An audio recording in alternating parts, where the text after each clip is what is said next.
Billionaire saw his father crying in the maid's arms. Then she revealed a shocking secret. "Get your filthy hands off him this instant." Victoria Sterling's voice sliced through the mansion's grand foyer like a blade through silk.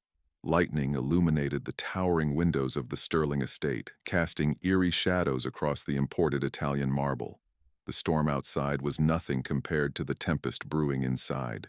Isabella Martinez, 28, stood frozen but defiant. Her slender arms wrapped protectively around the fragile frame of Thomas Sterling, 82, the once mighty real estate mogul who now trembled like a leaf in autumn wind. His Alzheimer's had stolen most of his memories, but his weathered hands still recognized kindness when he felt it. Victoria advanced in her designer heels, each step echoing like gunshots across the foyer. Her emerald cocktail dress swished around her legs as she clutched a crystal tumbler filled with bourbon. "He's not your concern, you little nobody," she spat, her perfectly manicured finger pointing accusingly at Isabella. "You're nothing but hired help." Isabella's voice remained steady, despite the fear coursing through her veins. "He asked me to stay with him, Mrs. Sterling." He was scared. Thomas whimpered softly, his gray head pressing against Isabella's shoulder. "Please don't let her take me," he whispered, his voice barely audible. "I own this house," Victoria shrieked, her composure finally cracking. "When my husband dies, everything becomes mine, including the right to decide who touches him." She raised the heavy crystal glass high above her head. Isabella turned her body, shielding Thomas from the incoming projectile. The tumbler crashed against her back, glass shards and bourbon exploding across her uniform. She gasped in pain, but never loosened her protective grip on the old man. From the mansion's east wing, unseen by the three figures in the foyer, Michael Sterling had just returned from his business trip to New York. He stood paralyzed in the doorway, his $3,000 Armani suit forgotten as he witnessed the scene before him. His father sobbing, his wife smiling with satisfaction, and their maid bleeding from crystal wounds. If you're new to our channel, hit that subscribe button right now because what happens next will completely change everything you think you know about loyalty, family, and the price of truth. And to our amazing returning viewers, thank you for being part of our community. Make sure you stay until the very end of this story. Drop a comment with your thoughts and smash that like button if you believe good people deserve justice. Now let's dive deeper into this shocking revelation. What the hell is going on here? Michael's voice boomed through the foyer, his Italian leather shoes crunching on broken glass as he rushed toward them. Victoria spun around like a dancer caught mid-performance, instantly transforming her expression from triumphant to victimized. Crocodile tears materialized in her green eyes. "Oh, Michael, thank God you're home. This woman attacked your father. She's been filling his head with lies, turning him against his own family." Isabella winced as she pressed her hand against the wounds on her back, trying to stem the flow of blood seeping through her white uniform. "That's not true, Mr. Sterling," she whispered, her voice shaking. "I was helping him to bed when she came home. He was frightened, so I stayed with him." "She's lying." Victoria's voice reached a fever pitch. "Look at the blood, Michael." She became violent when I tried to intervene. "We can't have dangerous people in our home." Michael's steel blue eyes darted between his father, his wife, and the woman who'd cared for Thomas with unwavering dedication for the past 3 years. Thomas raised a trembling finger toward Isabella, his mouth opening and closing like a fish gasping for air. She saved," but the words disappeared into the fog of his failing mind. "Dad's confused," Victoria interrupted quickly. "The disease. You know how it affects his perception. Michael, we need to let her go. Tonight." Michael's jaw clenched as he studied the scene. Glass scattered everywhere, blood on Isabella's uniform, his father's tear-stained cheeks. Something felt wrong, but the evidence seemed to support his wife's version of events. "Isabella," he said slowly, his voice heavy with disappointment. "Please go clean yourself up. We'll, we'll discuss this in the morning. Isabella's heart shattered. She looked down at Thomas, whose confused eyes were filled with silent pleading. "I understand, Mr. Sterling," she whispered, then gently helped Thomas to his favorite armchair before disappearing down the service corridor. That night, the Sterling mansion felt colder than the raging storm outside. Word spread quickly among the staff quarters. Some believed Isabella's innocence, others feared Victoria's wrath too much to voice their opinions. The head butler, James, shook his head sadly. 30 years I've worked for this family," he murmured to the cook. "That girl's got more integrity in her little finger than some people have in their whole body." Isabella sat alone in her small room, medical tape securing gauze to her wounds. Her phone buzzed with messages from her mother in Phoenix, asking about her college fund savings. But Isabella had no answers. Her job, her future, everything hung by a thread. Meanwhile, 3 floors above, Victoria lay beside Michael in their king-sized bed, her performance continuing even in the darkness. "She's always been too familiar with him," she whispered. "I've seen how she looks at our life, our wealth. People like her, they get ideas." Michael said nothing, but his mind replayed the moment over and over. His father's finger pointing, his mouth struggling to form words that wouldn't come. The next morning arrived gray and unwelcoming. Michael summoned Isabella to his study, the same room where he'd made million-dollar deals and life-changing decisions. She entered with quiet dignity, her uniform crisp despite the bandages visible beneath the fabric. "Isabella," he began, unable to meet her eyes. "What happened last night? It can't happen again." "Mr. Sterling, I would never harm your father," she said, her voice steady but her hands trembling slightly. "I've cared for him like he was my own family." Michael held up his hand. "I can't take that risk." "I'm sorry, but your employment here is terminated, effective immediately." The words hit her like physical blows. 3 years of dedication, of genuine love for a lonely old man, dismissed in an instant. May I say goodbye to him?" "That's probably not best," Michael replied, his voice softer now but final. Isabella nodded, her composure finally cracking. "Please tell him I kept my promise. He'll understand." As the mansion's front door closed behind her with a definitive click, Thomas called out from his bedroom window upstairs, "Isabella! Isabella!" But his voice was lost in the wind, and she was already walking away down the long driveway, carrying a secret that would change the Sterling family forever.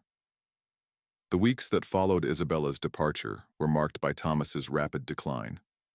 He stopped eating regularly, spent hours staring out windows, and frequently asked the remaining staff about the angel who understood. Michael noticed his father's deterioration, but attributed it to the progression of his disease. Unable to sleep one night, Michael found himself in the mansion's security office, surrounded by monitors and digital recordings. Something had been gnawing at him since that stormy evening.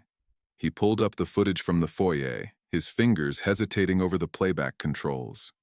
The timestamp read 11:47 p.m. There was Victoria stumbling slightly from her evening drinks. There was Isabella, gently guiding Thomas toward the stairs. The audio was clear. Thomas was agitated, confused about where his room was. Isabella's voice was patient, soothing. Then Victoria's entrance, the confrontation, the accusations. Michael's blood ran cold as he watched his wife raise the crystal tumbler. Isabella's protective instinct, the impact, the immediate transformation of Victoria's expression from rage to false victimhood. He rewound the footage and watched it again, and again. Each viewing made his stomach sink deeper. Isabella had been telling the truth. Victoria had orchestrated the entire scene, and he had been the perfect, gullible audience. The next morning, Michael found Thomas in the garden, sitting alone on his favorite bench beneath the old oak tree. His father was wearing pajamas and slippers, having wandered outside on his own. "Dad," Michael said softly, sitting beside him. Thomas looked up with momentary clarity. "She's gone, isn't she?" The one who remembered my stories. Isabella. Yes, she's gone. She promised she'd always remember for me, Thomas whispered, tears forming in his clouded eyes. When the words left me, she said she'd keep them safe. Michael's heart clenched. What did she promise to remember, Dad? Thomas looked directly at him, a brief moment of perfect lucidity. The truth about your mother. About why I never told you. Isabella knows, son. She's the only one who knows. That afternoon, Michael's private investigator delivered a manila envelope. Bank records, forged documents, property transfers made without authorization. Victoria had been systematically stealing from Thomas's accounts for over a year, using her power of attorney to drain funds from the foundation Thomas had established for Alzheimer's research. But there was something else. A photograph from 1985 showing a young woman who looked remarkably similar to Isabella. The caption read, Maria Martinez, Sterling family housekeeper, 1983 to 1987. Michael's hands shook as he dialed his investigator. Tell me about Maria Martinez. Interesting story, Mr. Sterling. She worked for your family when you were very young. Left abruptly in 1987, had a daughter, Isabella Martinez, born in 1996. The timeline suggests she left when she was pregnant. Michael's world tilted. Find Isabella Martinez. I need to speak with her immediately. 2 days later, Michael's black Mercedes pulled up outside a modest apartment complex in downtown Los Angeles. He found Isabella working the evening shift at a small medical clinic, tending to elderly patients with the same gentle care she'd shown his father. Isabella, he called softly. She turned, surprise and wariness flickering across her features. Mr. Sterling. Please, I need to talk to you. I know I have no right to ask, but... She studied his face, seeing something there she hadn't noticed before. Desperation. Regret. There's a coffee shop across the street. They sat in uncomfortable silence until Michael finally spoke. I saw the security footage. Isabella's hands tightened around her coffee cup. I see. You were protecting him. Victoria lied, and I believed her. His voice was thick with shame. But that's not why I'm here. Not entirely. Isabella waited. My father mentioned a promise you made. About remembering something for him. About my mother. Isabella's face went pale. She set down her cup with trembling fingers. Mr. Sterling, that's not... I can't... Was your mother Maria Martinez? The question hung in the air like smoke. Isabella's eyes filled with tears, and Michael had his answer. She worked for your family, Isabella whispered. She told me stories about a little boy she helped raise. A boy whose mother died when he was 5, leaving him with a father who was too broken by grief to show love. Michael's breath caught. What else did she tell you? She told me about the night she found your father crying in his study, holding a bottle of pills, considering ending his own pain. She talked him through that darkness, helped him see that you needed him alive, even if he felt dead inside. Michael's eyes filled with tears. I never knew. She fell in love with him, Mr. Sterling. Not his money, not his status, his heart. And when she realized she was pregnant with me, she left because she knew the scandal would destroy the family's reputation and hurt you most of all. The coffee shop seemed to fade around them. You're my half-sister, Isabella finished quietly. Your father figured it out when I started working there. The resemblance to our mother, certain mannerisms, the way I hummed the same lullabies she used to sing to you. He made me promise never to tell you unless he couldn't remember anymore, Michael whispered. Isabella nodded. He wanted you to have family you could trust when he was gone. Real family. They sat in silence, processing the magnitude of the revelation. Finally, Michael spoke. Come home. Mr. Sterling. Michael. Your brother, Michael. Come home, Isabella. Dad needs you. And so do I. The return to the Sterling mansion was unlike anything the staff had ever witnessed. Michael walked through the front door with Isabella beside him, not behind him as hired help, but as an equal. He gathered the entire household staff in the main parlor. "I have an announcement," he began, his voice carrying new authority. "Isabella Martinez is not returning as our employee. She is returning as family." Gasps echoed through the room. Some staff members exchanged knowing looks, others appeared shocked. Michael continued, "I've discovered that lies were told, innocent people were hurt, and justice was delayed, but not denied." He looked directly at each staff member. "Isabella is my half-sister.